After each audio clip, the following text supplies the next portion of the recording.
Assalamualaikum sahabat sejuta kisah. Selamat datang penonton baru dan penonton setia. Malam itu hujan deras mengguyur hutan lebat. Di balik semak basah dan akar tajam, seorang gadis muda tergeletak penuh luka. Pakaiannya sobek, tubuhnya gemetar, matanya nyaris kehilangan harapan hidup. Tak ada manusia menolong. Namun dari balik gelapnya semak belukar, sepasang mata tajam mengintai. Bukan manusia, tapi seekor harimau besar yang diam-diam mendekat dengan langkah perlahan. Apa yang terjadi saat predator justru memilih menyelamatkan mangsanya? Kisah ini akan mengubah cara pandangmu tentang cinta, pengorbanan, dan keajaiban. Namun sebelumnya bagi yang beragama Islam saya sarankan untuk menuliskan sholawat Nabi Muhammad agar kelak sholawat ini menjadi saksi untuk mendapat syafaat di akhirat. Like dan subscribe ke channel ini sangat membantu menyebarkan dakwah Islam dan menjadi amal jariah. Hujan turun tanpa henti membasahi dedaunan dan mengguyur tanah becek di tengah hutan lebat yang tak pernah tersentuh cahaya lampu. Malam itu, suara petir bersahut-sahutan di langit hitam, menyayat udara dengan gelegar yang mengguncang dada. Di antara semak basah dan akar-akar pohon yang mencuat seperti cakar raksasa, seorang gadis muda bernama Laras merintih kesakitan. Pakaiannya robek, tubuhnya penuh luka goresan, kakinya berdarah dan tak mampu lagi melangkah. Matanya yang sembab menatap gelap gulita hutan dengan ketakutan yang menyayat hati. Dia tersesat. Tak ada yang tahu keberadaannya. Laras berusaha merangkak, namun tubuhnya terlalu lemah. Tiap sentuhan tanah membuat luka-lukanya perih seperti disiram bara api. Beberapa jam sebelumnya, Laras sedang dalam perjalanan menuju kampung neneknya dengan sepeda motor. Namun nasib buruk menjemput ketika bannya tergelincir di jalan berlumpur dan dia terpelanting ke jurang kecil di tepi hutan. Ketika sadar, Laras sudah sendirian. Tak ada sinyal, tak ada cahaya, dan hanya suara malam yang mengintainya. Ia mencoba berjalan mencari pertolongan, tapi hutan malah menelannya lebih dalam. Tubuhnya menggigil saat hujan menembus pakaiannya. Di atas tanah lembab, dia meringkuk dengan napas tersengal. Pikirannya kacau, antara pasrah dan putus asa. Aroma basah tanah dan dedaunan membungkus dirinya, seperti liang sepi yang siap menelannya. Laras tak sadar bahwa dirinya bukan lagi sendiri. Dari balik semak belukar, sepasang mata mengintai. Tajam, berkilat, dan penuh kewaspadaan. Seekor harimau betina besar perlahan melangkah keluar dari kegelapan. Tubuhnya berotot, bulunya basah karena hujan, dan aumannya tertahan di tenggorokan. Ia menatap Laras dalam diam. Tak bergerak, tak menyerang, hanya mengamati. Laras tak menyadari kehadirannya. Ia terlalu lemah bahkan untuk membuka mata sepenuhnya. Harimau itu mendekat. Langkahnya tenang namun waspada. Ia mencium bau darah dari tubuh Laras dan insting liarnya muncul sekejap. Tapi ada sesuatu yang membuatnya menahan naluri. Ada ketenangan yang aneh dari tubuh gadis itu. Tubuh yang bukan musuh, tapi juga bukan mangsa. Sang harimau, yang kelak akan diberi nama Dharma, berdiri tepat di hadapan Laras.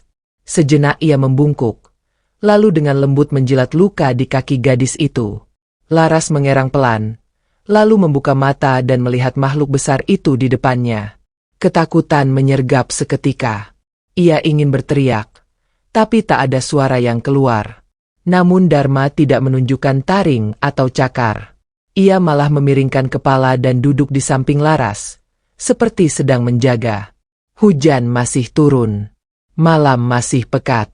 Tapi rasa takut Laras perlahan larut. Antara sadar dan tidak, Laras pingsan di hadapan sang penjaga yang tak pernah ia duga. Dharma menatap gadis itu lekat-lekat. Dalam diamnya yang panjang, ia tahu bahwa malam ini, dia tidak akan membiarkan siapapun menyentuh gadis ini. Tidak oleh hujan, tidak oleh pemangsa lain. Dengan hati-hati, ia menggigit kerah baju Laras dan mengangkat tubuh lemah itu ke punggungnya. Lalu perlahan berjalan menembus kegelapan, menuju gua tempat tinggalnya yang tersembunyi di balik akar pohon beringin tua. Di dalam gua itu, kehangatan dan ketenangan menanti. Dharma menjatuhkan tubuh Laras dengan lembut ke atas rumput kering yang biasa ia gunakan untuk tidur. Kemudian ia duduk di sampingnya, menjaga dalam diam, matanya tak lepas dari mulut gua. Hutan kembali hening. Hanya suara air hujan menetes dari bebatuan, dan napas lembut gadis yang nyaris kehilangan hidupnya. Dan malam itu, sebuah awal yang tak pernah diduga telah dimulai. Laras membuka mata perlahan. Cahaya lembut yang menyusup dari celah bebatuan membuat penglihatannya kabur. Hawa di sekeliling terasa hangat, jauh berbeda dari dinginnya malam tadi. Aroma rumput kering bercampur bau tanah basah memenuhi indera penciumannya. Ia menggeliat pelan, tubuhnya terasa pegal dan berat. Rasa sakit dari luka-lukanya masih nyata, tapi jauh lebih ringan daripada sebelumnya. Detik itu juga, matanya membelalak. Seekor harimau besar duduk di dekatnya. Matanya tajam tapi tidak mengancam. Laras ingin menjerit, namun tenggorokannya tercekat. Tubuhnya kaku seperti patung. Harimau itu tak bergerak, hanya menatapnya dalam diam, seolah mengamati setiap tarikan napasnya. Keheningan yang menyelimuti mereka seperti jaring tak terlihat yang menggantungkan ketegangan di udara. Laras merayap mundur, menahan rasa nyeri di punggungnya. Namun harimau itu hanya memiringkan kepala, kemudian dengan tenang berdiri dan berjalan ke sudut gua, menjauh darinya. Laras mengamati dengan napas tak beraturan, hatinya berdegup begitu kencang hingga terasa di telinganya. Ia tak mengerti, apakah hewan buas itu sedang bermain-main sebelum menerkamnya? Atau ada sesuatu yang lain? Saat pikirannya diliputi ketakutan, tiba-tiba harimau itu menjilatkan lidahnya ke tumpukan daun kering, lalu menggigit ranting kecil dan menjatuhkannya dekat Laras. Ia kembali duduk. Kali ini, lebih dekat. Laras tak bergerak. Napasnya tertahan. Matanya terpaku pada benda-benda yang dibawa sang harimau. Daun-daun itu adalah tanaman yang ia tahu sering digunakan neneknya untuk menyembuhkan luka. Laras mengangkat pandangan. Harimau itu menatapnya, dalam dan tenang. Tidak ada amarah, tidak ada nafsu membunuh. Hanya keteduhan yang membuat gadis itu mulai mempertanyakan kenyataan. Ia mengumpulkan keberanian. Tangan kanannya yang gemetar meraih sehelai daun. Ia menggosokkannya ke luka di lengan. Pedih, tapi tak ada reaksi dari si harimau. Justru ia mengangguk pelan, seolah mengerti. Perlahan, tubuh Laras melemas. Ia masih takut, masih gemetar. Namun instingnya berbisik bahwa makhluk di depannya bukan ancaman. Takdir aneh sedang mempertemukan dua makhluk dari dunia berbeda. Dan meski otaknya belum sepenuhnya menerima, hatinya mulai luluh. Waktu berlalu. Hari demi hari, Laras terbangun dalam gua itu. Tubuhnya pulih. Luka-lukanya mulai mengering. Ia tak bisa berjalan jauh. Namun sang harimau, yang kemudian ia beri nama Dharma, selalu berada di dekatnya. Dharma akan meninggalkan gua saat pagi datang, lalu kembali dengan hasil buruan. Kadang daging kelinci, kadang ikan dari sungai. Tak pernah sekalipun ia membawa ancaman. Di luar gua, hutan mulai terlihat bersahabat. Pepohonan tinggi menjulang. Sinar matahari menembus celah-celah daun dan menciptakan tarian cahaya di tanah. Burung-burung bersiul, ranting-ranting bergoyang ditiup angin, dan suara aliran air menjadi musik alami yang menenangkan jiwa. Laras mulai berani keluar, berjalan perlahan ditemani Dharma. Harimau itu seperti bayangan, tak pernah jauh darinya. Laras belajar banyak hal. Ia belajar mengenali jejak hewan dari tanah, membedakan mana tumbuhan yang bisa dimakan dan mana yang beracun. Dharma seperti guru sekaligus pelindung. Dengan naluri liarnya, ia mengajarkan Laras cara bertahan hidup. Tak ada kata, tak ada suara, namun keduanya berbicara lewat gerakan dan tatapan. Suatu hari, Laras duduk di tepi sungai. Kakinya yang sudah mulai kuat ia rendam dalam air jernih.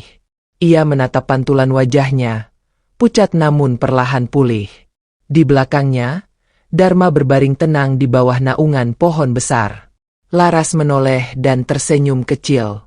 Untuk pertama kalinya dalam hidupnya, Ia merasakan ketenangan yang tak pernah ia dapatkan di dunia manusia. Namun dalam diamnya, Laras menyimpan luka lain. Bukan luka fisik, tapi luka yang lebih dalam.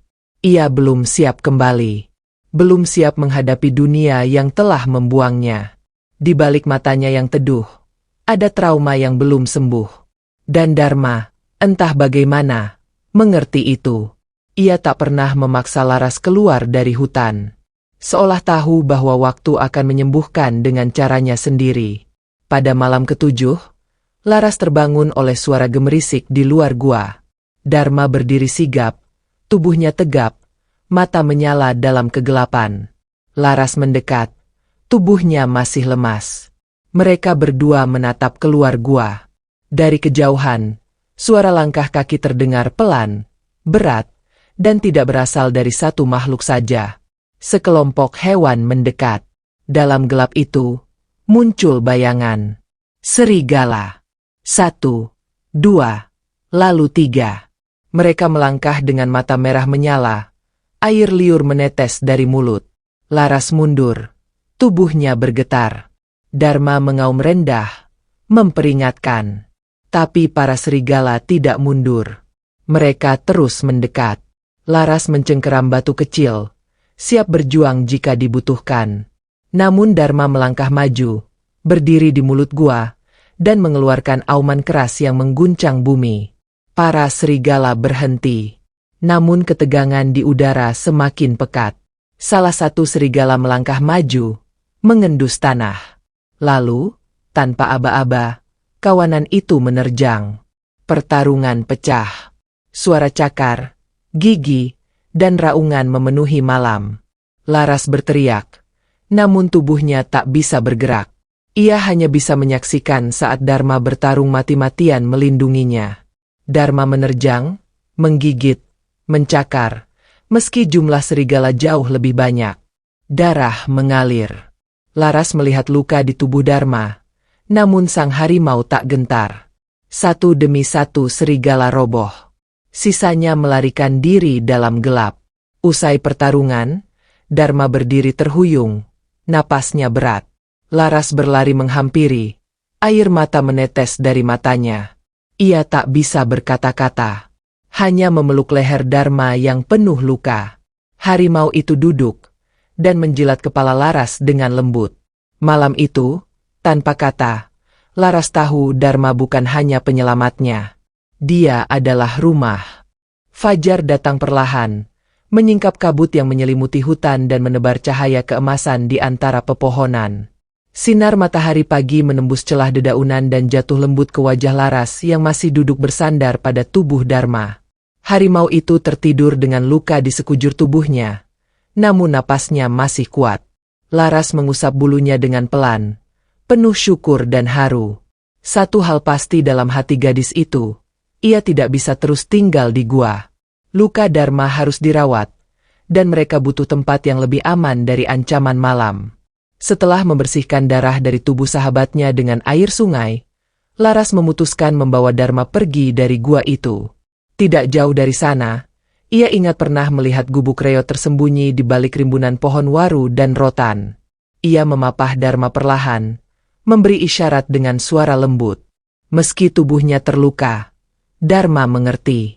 Ia berdiri dengan sisa tenaganya, dan mereka mulai berjalan di antara semak dan batang pepohonan yang menggantung rendah. Jalanan licin, tanah masih basah oleh hujan semalam. Tapi Laras tetap berjalan. Setiap langkahnya diiringi harapan untuk menemukan tempat yang bisa mereka sebut rumah.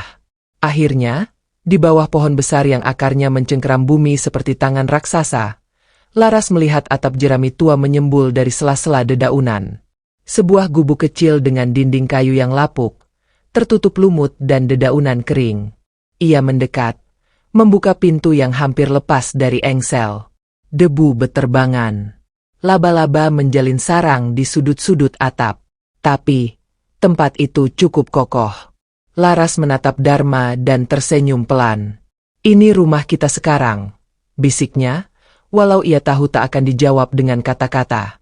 Hari-hari berikutnya, Laras mengerahkan seluruh tenaga untuk memperbaiki gubuk itu. Ia mengumpulkan ranting, mengganti daun atap yang bocor, dan membersihkan lantai kayu yang ditumbuhi jamur. Setiap pagi ia menyapu, setiap malam ia menyelimuti Dharma dengan daun-daun kering. Luka Dharma perlahan membaik. Harimau itu tetap di sisinya.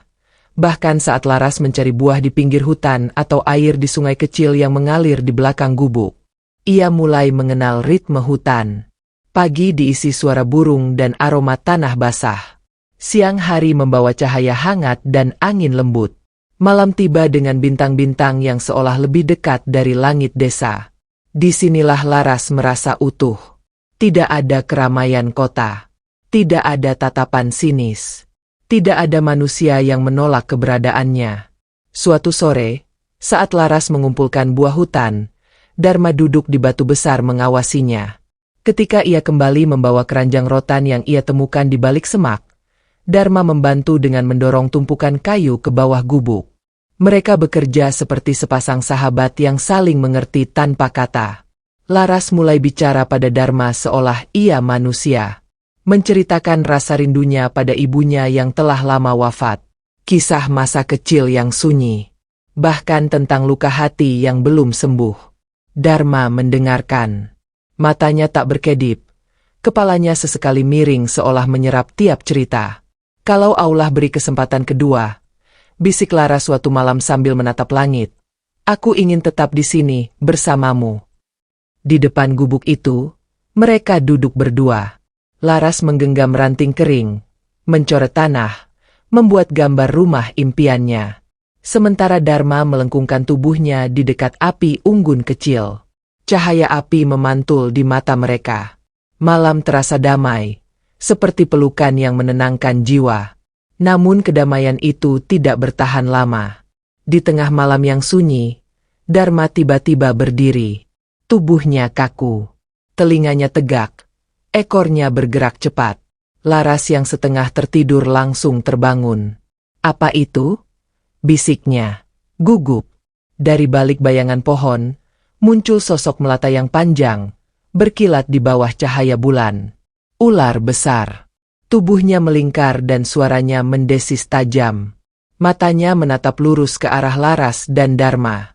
Udara seketika menjadi berat. Ketegangan menjalar seperti listrik. Ular itu meluncur perlahan ke depan. Laras mundur. Tubuhnya gemetar. Tapi Dharma melangkah maju, berdiri di antara Laras dan sang pemangsa. Tak ada suara. Hanya nafas mereka yang saling bertabrakan di udara. Ular itu menyerang. Pertarungan berlangsung cepat. Dharma menerjang, taringnya mencengkeram tubuh ular. Sementara si ular melilitkan tubuhnya yang besar ke tubuh sang harimau. Suara auman, desisan, dan gemeretak tulang memenuhi malam. Laras hanya bisa menyaksikan dengan jantung yang hampir meledak. Ia ingin membantu, tapi tubuhnya tak bisa bergerak. Akhirnya, setelah perlawanan panjang yang melelahkan, ular itu mundur.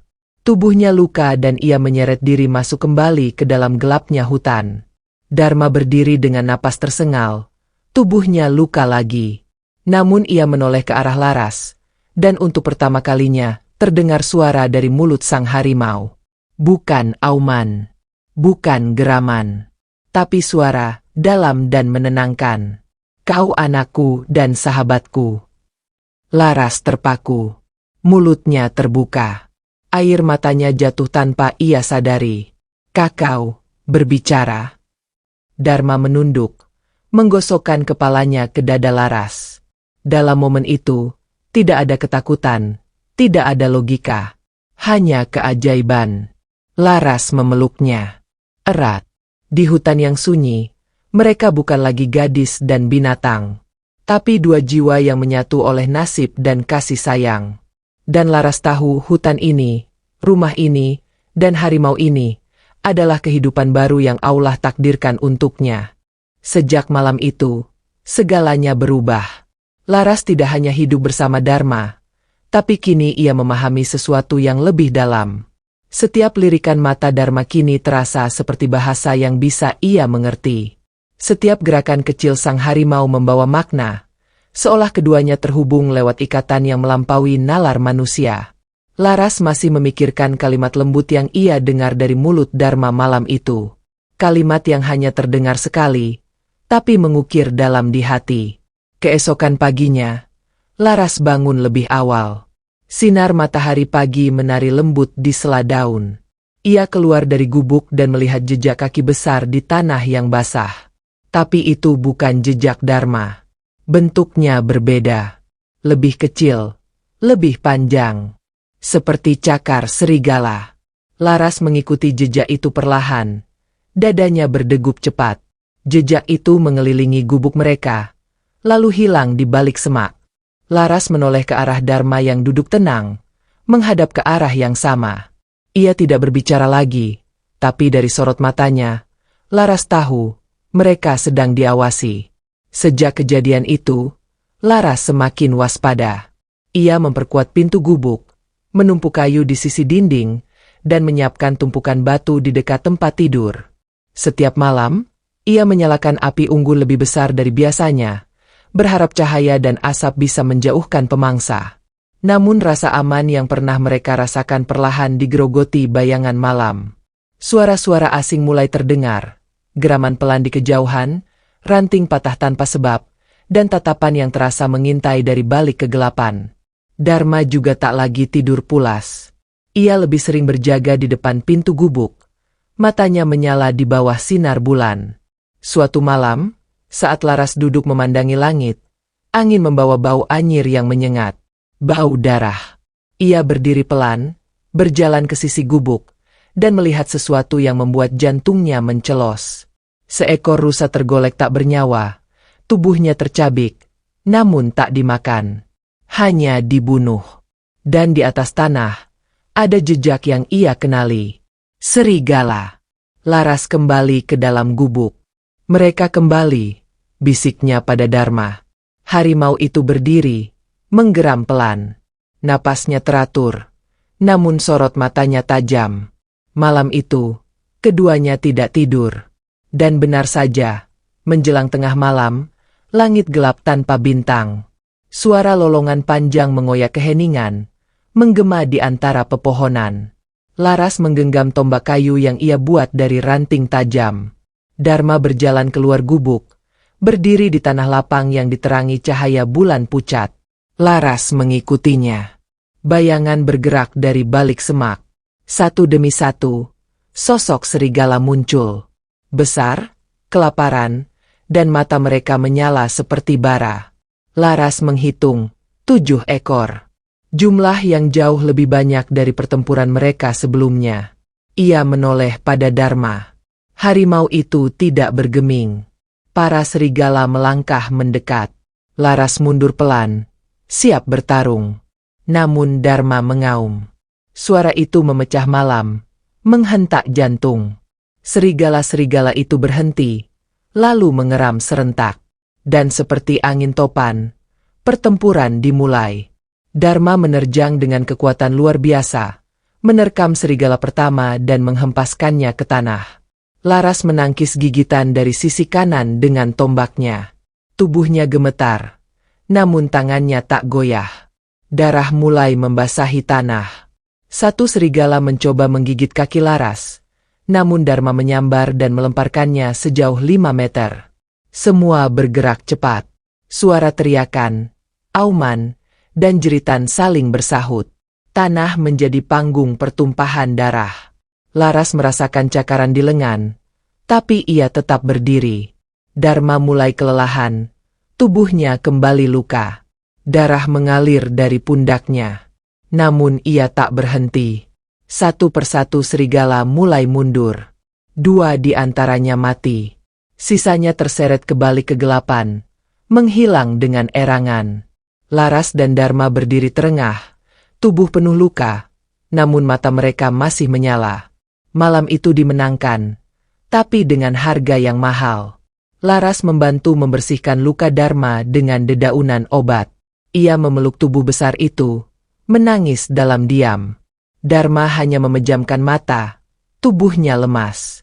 Laras duduk di dekat api, memeluk lututnya.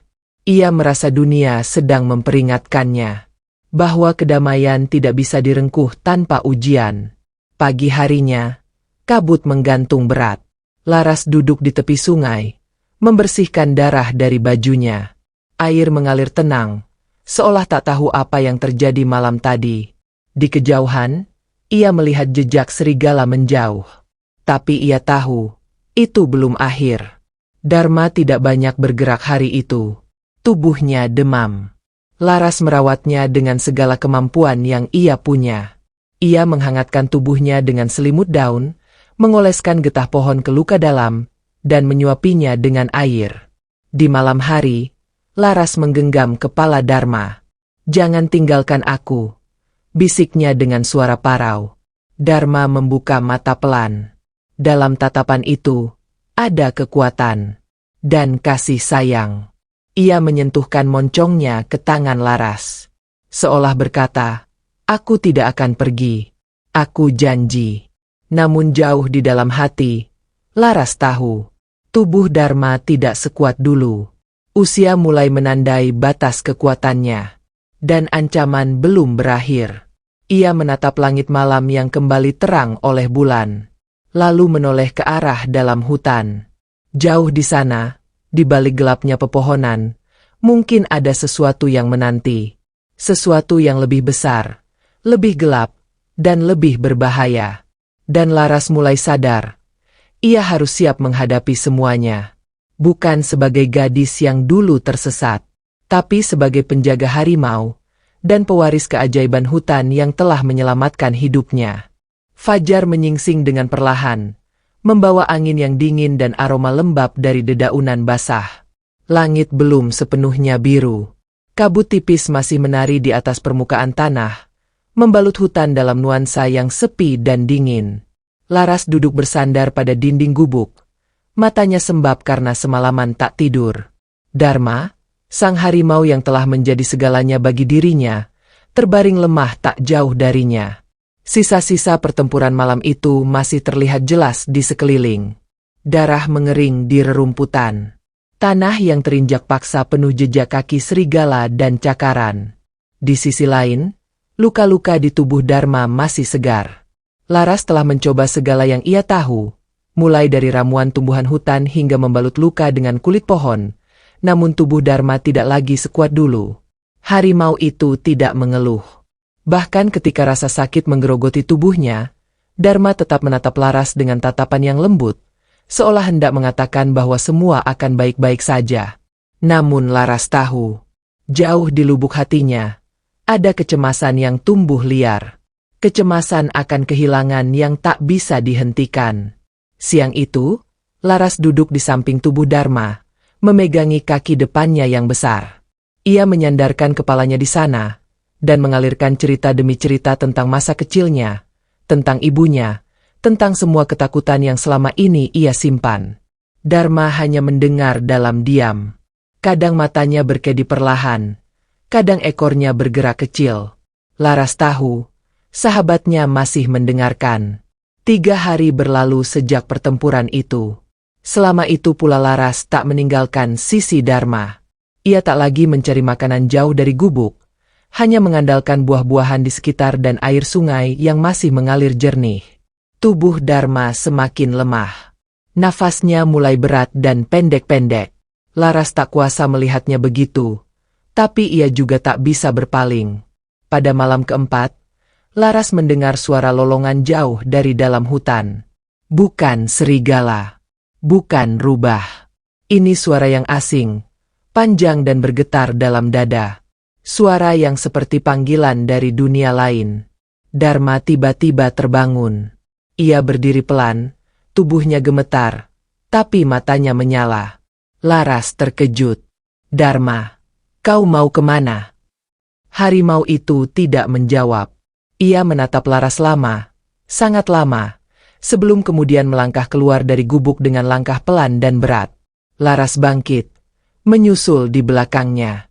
Mereka berjalan dalam diam, hanya diiringi cahaya bulan yang menggantung rendah di langit. Di tengah hutan, mereka berhenti di tepi jurang. Dari sini, suara itu terdengar lebih jelas. Semacam auman panjang, tapi bukan dari makhluk biasa. Dharma menatap langit, lalu menunduk menatap Laras. Dan sekali lagi, suara itu terdengar.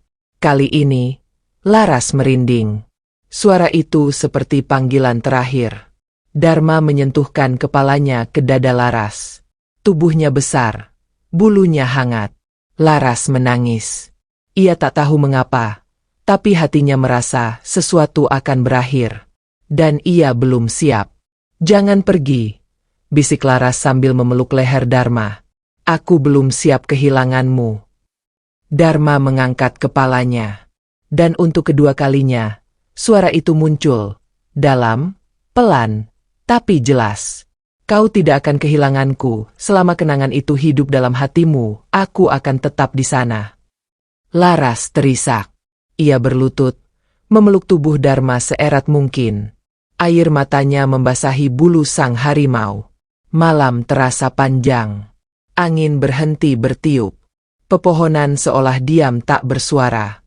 Tiba-tiba, dari balik semak, muncul siluet yang besar.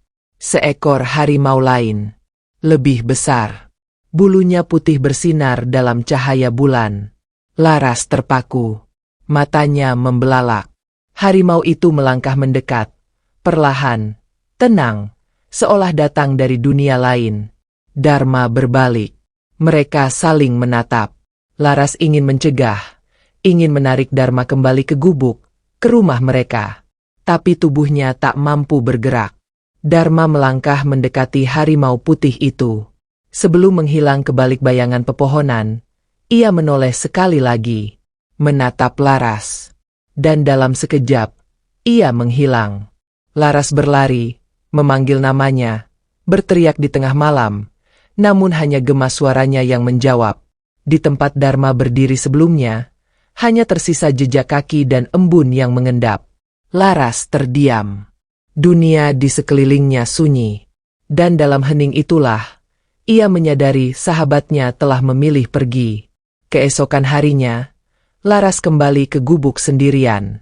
Ia duduk di sudut tempat mereka biasa berbagi cerita, memeluk perasaan kosong yang menganga. Tak ada suara napas berat, tak ada geraman lembut, hanya sunyi dan kenangan. Tapi Laras tahu, ia tak bisa terus di sini. Ia berdiri, mengemasi sedikit bekal, membawa sisa ingatan yang tertinggal. Kemudian melangkah menuju arah matahari pagi, meninggalkan hutan perlahan. Tubuhnya lelah, namun langkahnya mantap. Di pinggiran hutan, ia tiba di jalanan setapak. Dan dari sana, terlihat atap rumah-rumah desa di kejauhan. Laras menarik napas panjang. Dunia manusia menantinya kembali. Namun kali ini, ia kembali bukan sebagai gadis yang terjatuh dan tersesat, tapi sebagai seseorang yang pernah diselamatkan, dicintai, dan dilahirkan kembali oleh seekor harimau. Langkah Laras terasa berat saat ia menapaki jalan setapak yang mengarah ke perkampungan kecil di tepi hutan. Setelah berbulan-bulan hidup dalam pelukan alam liar, kehadiran manusia terasa asing, seperti mimpi yang pernah ia lupakan.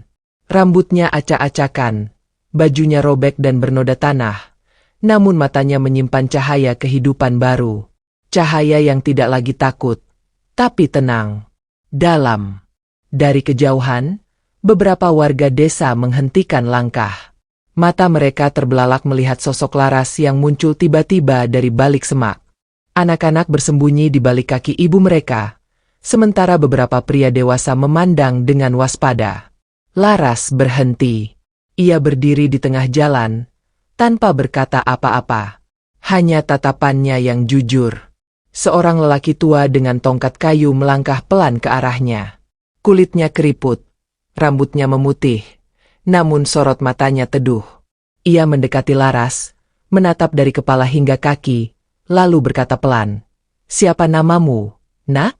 Dari mana kau datang?" Laras menunduk. Suaranya serak. "Namaku Laras. Aku datang dari hutan." Lelaki tua itu mengangguk pelan, seolah memahami lebih banyak dari yang ia katakan. Tanpa bertanya lebih lanjut, ia menggami tangan Laras dan membawanya ke rumahnya yang sederhana. Malam itu, Laras tidur di atas kasur untuk pertama kalinya setelah sekian lama. Tubuhnya gemetar, bukan karena dingin, tapi karena rindu. Rindu akan suara napas berat Dharma. Rindu akan keheningan gua. Rindu akan bisikan angin yang dulu begitu akrab. Hari-hari berikutnya, Laras mulai beradaptasi.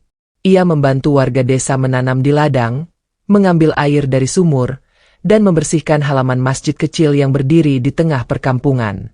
Gerak-geriknya memang berbeda. Kadang ia berjalan terlalu diam, kadang ia menghilang ke arah hutan tanpa berkata sepatah kata. Namun penduduk mulai terbiasa. Anak-anak yang dulu takut kini mulai mendekat. Mereka penasaran dengan sosok gadis hutan yang muncul secara ajaib dan membawa kisah yang belum pernah mereka dengar. Setiap sore, Laras duduk di bawah pohon rindang dekat lapangan, menceritakan tentang kehidupan di balik bayang pohon-pohon besar, tentang buah-buah liar, tentang sungai yang jernih, dan tentang seekor harimau bernama Dharma. Mata anak-anak itu membelalak. Sebagian tertawa tak percaya, sebagian terdiam dalam takjub. Tapi Laras tidak peduli apakah mereka percaya atau tidak. Baginya, Dharma bukan dongeng, bukan legenda, tapi sahabat yang nyata. Dharma menyelamatkan hidupku, katanya suatu sore. Bukan karena ia harimau, tapi karena ia makhluk yang lebih tahu cara mencintai daripada banyak manusia yang pernah ku kenal.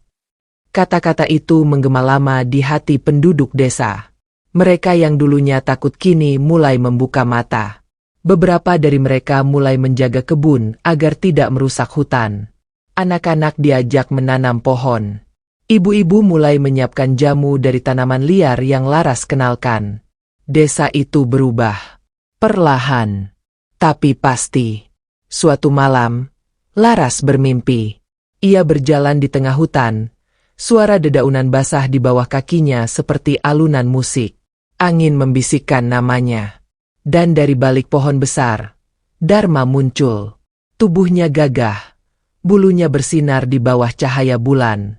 Ia mendekat, tanpa suara, dan menjilat tangan Laras dengan lembut. Aku di sini, suara itu berkata dalam hati Laras. Aku tak pernah benar-benar pergi.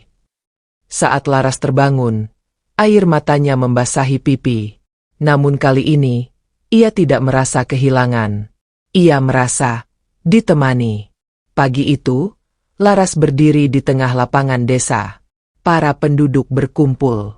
Di tangan gadis itu tergenggam sebuah tongkat kayu panjang, seperti milik Dharma yang diukir oleh waktu. Laras menatap mereka dengan tenang. Aku ingin mengajar anak-anakmu tentang hutan. Tentang menjaga, bukan merusak. Tentang mendengar, bukan menguasai. Karena aku percaya, ada Dharma dalam setiap pohon yang kita tebang. Dalam setiap makhluk yang kita abaikan. Desa itu menerima Laras bukan lagi sebagai tamu, tapi sebagai pelindung. Suara dan caranya hidup menyentuh hati mereka. Ia tak pernah menyebut dirinya pahlawan. Tapi apa yang ia bawa, cinta, keberanian, dan kenangan tentang seekor harimau, lebih kuat dari itu. Di tengah malam, Laras kadang duduk sendiri. Ia menatap langit dan mendengar suara yang tak bisa dijelaskan. Suara langkah lembut di balik daun. Suara auman yang samar. Dan ia tahu, Dharma masih menjaganya. Ia bukan lagi gadis yang tersesat. Ia adalah anak hutan yang telah kembali, membawa cahaya untuk dunia yang hampir lupa caranya bersyukur. Waktu bergulir cepat di desa yang mulai berubah karena kehadiran Laras. Pepohonan yang dulu sering ditebang sembarangan kini diberi tanda larangan. Anak-anak mulai mengerti bahwa suara burung bukan sekadar nyanyian, tapi pesan dari alam. Bahkan para lelaki dewasa yang dulunya berburu kini memilih bercocok tanam dan menjaga aliran sungai tetap bersih. Laras menjadi jantung bagi perubahan itu. Bukan karena ia menyuruh, tapi karena ia memberi contoh.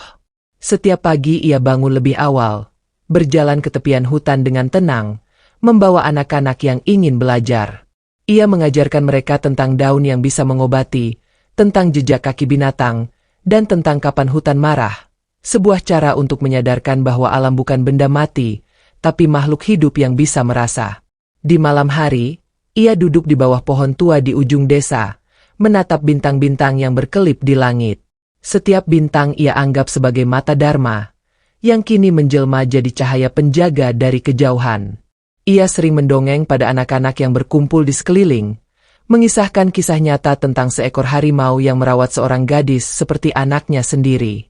Namun meski hidup terasa damai, Laras tidak pernah sepenuhnya bisa melepaskan bayang-bayang dari masa lalunya. Setiap kali angin berembus kencang dan suara auman samar terdengar dari hutan, ia berdiri. Bukan karena takut, tapi karena ia merasa dipanggil.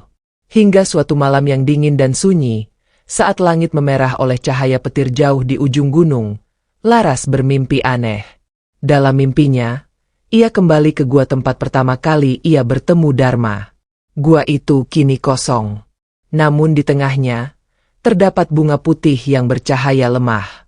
Ia mendekat, dan ketika menyentuh kelopak bunga itu, suara lembut terdengar. Laras, waktumu belum selesai. Ia terbangun dengan napas tercekat. Tubuhnya berkeringat dingin. Di luar, angin bertiup kencang. Awan gelap menggantung. Dan dari kejauhan, terdengar lolongan panjang. Tidak seperti lolongan serigala yang dulu. Ini lebih dalam, lebih tua, lebih purba. Keesokan paginya, penduduk desa geger. Ternak mereka mati dengan luka cakaran besar. Tanah berjejak tak dikenal. Dan pohon-pohon besar di pinggiran hutan tumbang seperti diterjang sesuatu yang luar biasa kuat. Laras berdiri di tepi bekas kerusakan itu. Dia menatap. Matanya menyipit. Ia tahu, ini bukan ulah binatang biasa. Beberapa orang mulai menyalahkan hutan. Ini kutukan, kata mereka, karena membiarkan anak hutan hidup bersama kita. Laras tak menjawab. Ia hanya berjalan kembali ke rumahnya. Malamnya, ia berkemas. Mengambil kantong kecil berisi ramuan hutan, tongkat kayunya, dan selembar kain lusuh milik Dharma yang masih ia simpan. Lalu berjalan menuju hutan. Tanpa suara, tanpa berpamitan. Ia kembali ke jalur yang dulu pernah ia tinggalkan. Jalur yang membawanya ke gua. Jalur yang penuh kenangan, luka, dan keajaiban. Di tengah perjalanan, hujan turun deras. Tapi Laras tak berhenti. Tubuhnya basah kuyup. Namun langkahnya tak goyah. Malam turun cepat, dan kabut menyelimuti setiap sudut hutan. Disinilah, Laras berhenti. Di depannya, muncul sosok besar. Bukan Dharma, bukan serigala, tapi makhluk yang seolah datang dari bayang-bayang malam. Matanya merah, napasnya berat, tubuhnya dibalut luka dan bekas rantai. Laras memejamkan mata, lalu membuka lagi dengan tenang. Ia melangkah maju, tak gentar. Aku bukan musuhmu, bisiknya. Aku datang untuk menyeimbangkan. Makhluk itu mengaum pelan, tapi tidak menyerang. Sebaliknya, ia melangkah pelan mengelilingi Laras. Seolah sedang menguji. Laras menunduk, lalu mengambil kain tua itu, menunjukkan pada makhluk besar itu. Dharma pernah menyelamatkanku. Dan sekarang, aku ingin menyelamatkan hutan ini. Angin berhenti. Waktu seolah beku. Makhluk itu menatap kain itu, lalu perlahan membungkuk, dan menghilang ke balik kabut. Laras berdiri sendiri di tengah hening. Tubuhnya lelah namun hatinya lega. Pagi datang membawa sinar emas. Desa yang ketakutan semalam kini terbangun dengan damai. Tidak ada ternak mati. Tidak ada suara lolongan. Laras kembali ke desa saat langit mulai cerah. Tubuhnya kotor, namun matanya memancarkan sesuatu yang belum pernah dilihat orang-orang sebelumnya. Seorang anak kecil mendekat dan bertanya, "Kau pergi kemana, Kak Laras?" Laras tersenyum, menjaga agar bayangan tidak menelan cahaya. Anak itu tidak mengerti, tapi ia tersenyum kembali. Sejak hari itu, Laras tak hanya dikenal sebagai gadis hutan, tapi sebagai penjaga tak terlihat. Setiap kali suara aneh terdengar dari dalam hutan, Setiap kali bencana alam mengintip di kejauhan, orang-orang tahu siapa yang akan berjalan pelan menuju rimba dengan tongkat kayunya. Dan meski Dharma tidak lagi berada di sisinya, Laras tahu ia tidak pernah benar-benar sendiri. Karena di setiap bayangan hutan, di setiap desir angin, dan di setiap bisikan malam, ada jejak sahabatnya yang dulu pernah mencintainya lebih dari sekadar naluri. Hujan sudah berhenti sejak subuh tadi, tapi embun tebal masih menggantung rendah di antara akar-akar pohon. Laras kembali menyusuri jalur hutan yang dulu sering ia lewati bersama Dharma. Tongkat kayunya menopang tubuh yang lelah, namun matanya penuh arah. Ada sesuatu yang memanggilnya, bukan sekadar kenangan, melainkan isyarat. Hutan sedang bicara.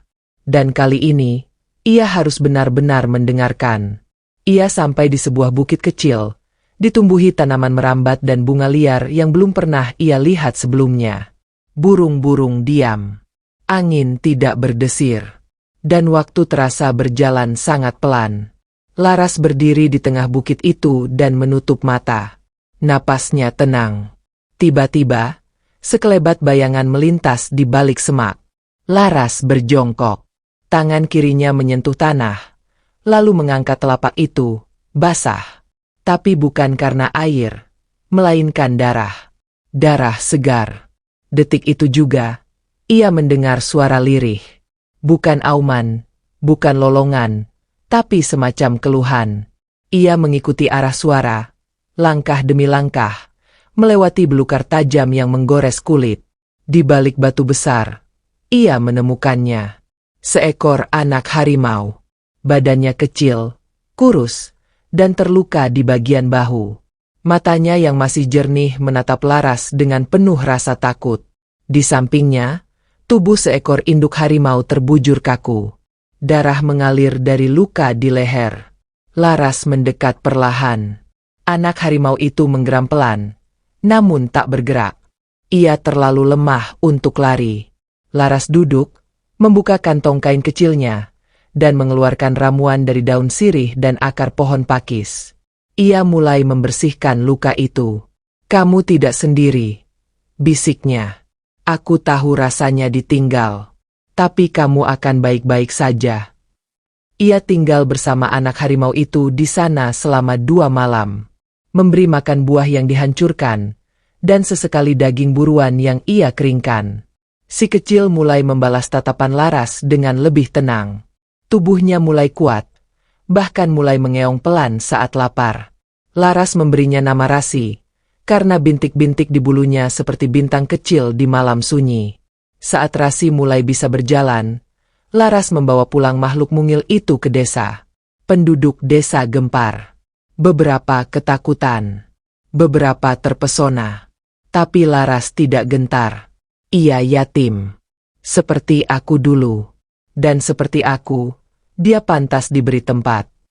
Sang kepala desa berdiri lama menatap Rasi, lalu mengangguk.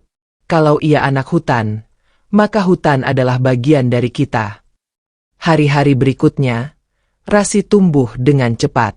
Ia bermain dengan anak-anak desa, berlari di ladang, bahkan tidur di teras rumah Laras. Namun insting liarnya tetap ada. Ia sering melirik ke arah hutan, seolah hatinya masih tertambat pada dunia asalnya. Laras mengerti. Rasi bukan untuk dijinakan. Ia untuk dijaga, hingga waktunya tiba. Dan waktu itu datang saat malam turun dengan tenang.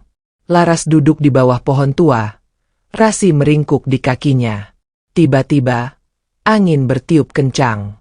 Suara ranting patah terdengar. Dan dari balik bayang-bayang, siluet besar muncul. Sebuah sosok harimau putih. Tubuhnya tinggi, sorot matanya seperti cahaya bulan yang turun ke bumi. Laras berdiri, memeluk Rasi erat. Namun harimau putih itu tidak menyerang. Ia hanya berdiri di batas pohon, lalu menatap Laras dan Rasi seolah sedang menguji. Dalam diam, Laras tahu, ini bukan sekadar harimau. Ia membuka pelan selimut yang menyelimuti Rasi. Anak harimau itu berdiri, menatap sosok putih itu, lalu melangkah maju. 1 langkah, 2 langkah, dan berhenti di depan sang siluet. Mereka saling menatap. Lama. Lalu, harimau putih itu menunduk. Rasi menjilat dagunya. Dan dalam satu gerakan halus, sang harimau mengangkat tubuh anak itu ke punggungnya. Laras menahan napas. Namun ia tak menghentikan. Ia tahu, ini takdir. Sebelum menghilang ke dalam hutan, harimau putih itu menoleh. Hanya sebentar. Namun cukup untuk membuat air mata Laras jatuh. Karena di mata itu, ia melihat Dharma. Atau, bagian darinya yang masih hidup. Laras berdiri di tengah ladang yang sunyi, menatap bayang terakhir Rasi dan sahabat barunya menghilang ke rimba. Angin berembus pelan. Langit malam terbuka penuh bintang. Dan di antara bintang itu, ada satu yang paling terang. Malam itu, Laras kembali ke rumah dengan hati yang penuh. Bukan karena memiliki, tapi karena telah memberi jalan untuk sesuatu yang lebih besar dari dirinya sendiri. Dan sejak hari itu, desa menyebut Laras bukan hanya sebagai anak hutan, tapi sebagai penunggu bayangan dan cahaya. Musim berganti. Hujan kembali rajin menyirami tanah desa. Sungai-sungai mengalir lebih deras, dan daun-daun muda tumbuh lebat di dahan yang dulu rapuh. Laras kini dikenal bukan hanya karena keberaniannya, tapi karena kemampuannya mendengar suara hutan, suara yang tak bisa dipahami manusia biasa. Suara yang tak butuh kata-kata, namun terasa sampai ke dada. Pagi itu, saat Laras sedang memetik daun sirih di belakang rumah, seekor burung elang melintas rendah, memekik nyaring, lalu berputar sekali sebelum terbang ke arah barat. Laras terdiam. Burung itu bukan sembarangan. Dalam diam, ia membaca tanda-tanda itu. Alam sedang menyampaikan pesan. Dan Laras tak butuh waktu lama untuk bersiap. Ia mengambil tongkat kayu peninggalan Dharma, membawa tas kecil berisi ramuan, serta seutas tali tua yang dulu dipakai untuk menarik keranjang rotan di hutan. Ia berjalan menyusuri batas desa, menyapa para warga dengan anggukan singkat. Mereka tahu bila Laras pergi tanpa suara, maka hutan sedang menunggu jawabannya. Ia kembali ke jalur tua yang dahulu membawa luka dan keajaiban. Akar-akar pohon di jalur itu kini tertutup lumut. Suara serangga dan hembusan angin seperti musik kuno yang hanya Laras mengerti nadanya. Ia berjalan tanpa ragu, seolah setiap daun telah memberitahu arahnya. Sampai ia tiba di sebuah lembah kecil yang tersembunyi. Di sana, udara terasa berbeda. Lebih dingin, lebih lembab, dan lebih sunyi. Laras melangkah perlahan, dan pandangannya tertumbuk pada sesuatu yang tak ia sangka. Sebuah altar batu tua. Di sekelilingnya tumbuh bunga putih yang bercahaya samar, seperti napas cahaya malam yang terjebak di kelopaknya. Di tengah altar, tergeletak potongan kayu kecil berbentuk kepala harimau, setengah tertanam dalam tanah. Laras mendekat, berlutut, lalu menyentuh ukiran itu dengan ujung jarinya. Kulitnya merinding. Potongan kayu itu berasal dari tongkat lama Dharma. Detik itu juga, terdengar suara. Bukan dari mulut, bukan dari langit, tapi dari dalam dadanya. Laras, waktumu belum selesai. Ia berdiri, menoleh cepat ke sekeliling. Tak ada siapapun. Hanya pepohonan tinggi dan sunyi mendalam. Namun jantungnya berdetak kencang.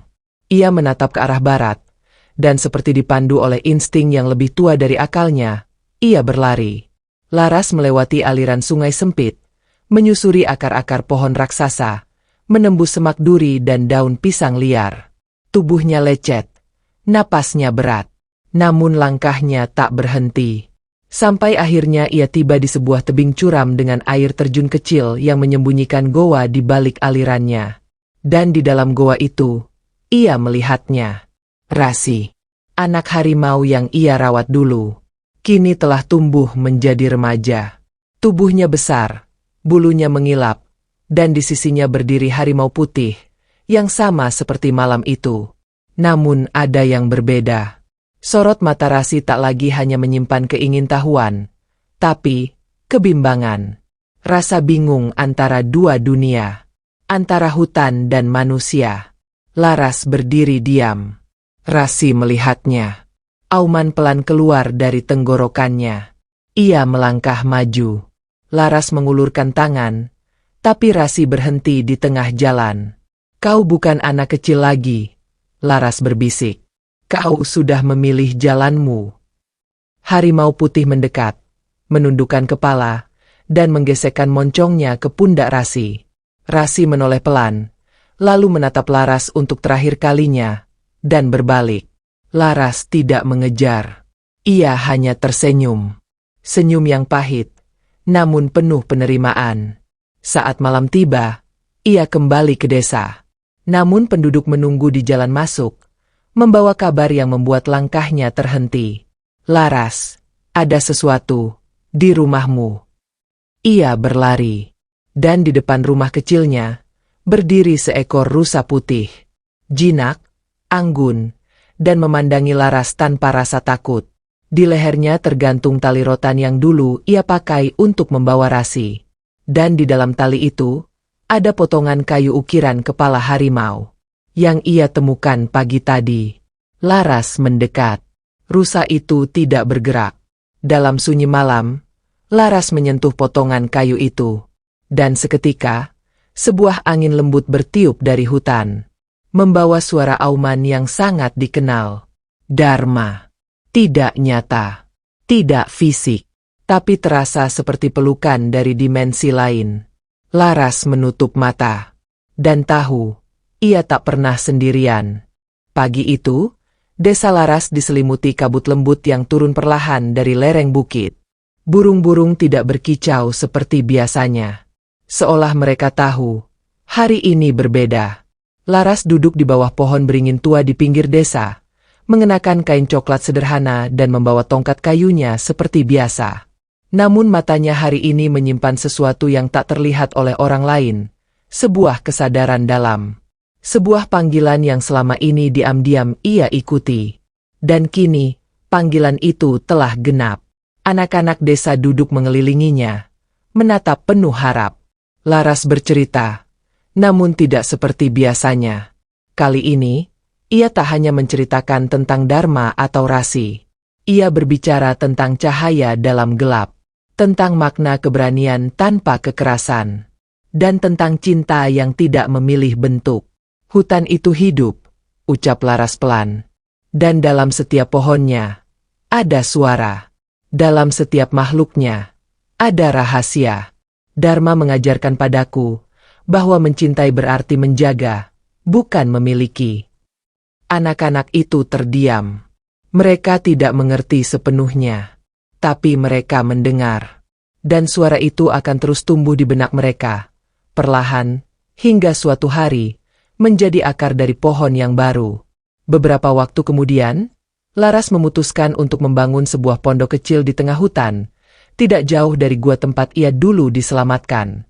Bukan untuk tinggal, tapi untuk menjadi tempat belajar. Satu persatu, anak-anak diajak menginap semalam, belajar merasakan tanah dengan telapak kaki, mengenal tumbuhan dengan sentuhan, dan memahami hewan lewat keheningan. Ia tidak pernah menyebut tempat itu sekolah, tapi mereka menyebutnya rumah Dharma. Tahun-tahun berlalu. Laras menua. Rambutnya memutih, tubuhnya mengering, tapi tatapannya tetap sama, dalam, tenang, dan kuat. Ia berjalan lebih lambat, tapi setiap langkahnya masih membawa makna. Suatu pagi, ia bangun lebih awal dari biasanya. Angin membawa bau kayu basah dan bunga liar. Langit keemasan. Dan dari kejauhan, ia melihat siluet harimau di balik kabut. Tubuhnya besar, gagah, dan berdiri tepat di tempat pertama kali ia ditemukan. Laras berdiri, mengangkat tongkat kayunya, lalu melangkah menuju kabut itu, dan menghilang. Di desa, orang mencari Laras, namun hanya menemukan tongkat kayunya yang bersandar di pohon beringin. Tak ada jejak, tak ada suara. Namun setiap malam, saat angin bertiup lembut dari arah hutan, suara ranting patah dan dedaunan bergeser membuat orang-orang diam mendengarkan. Dan mereka percaya, Laras tak pernah benar-benar pergi. Ia menjadi bagian dari hutan. Seperti Dharma. seperti semua yang dijaga oleh cinta, tapi tak terlihat oleh mata.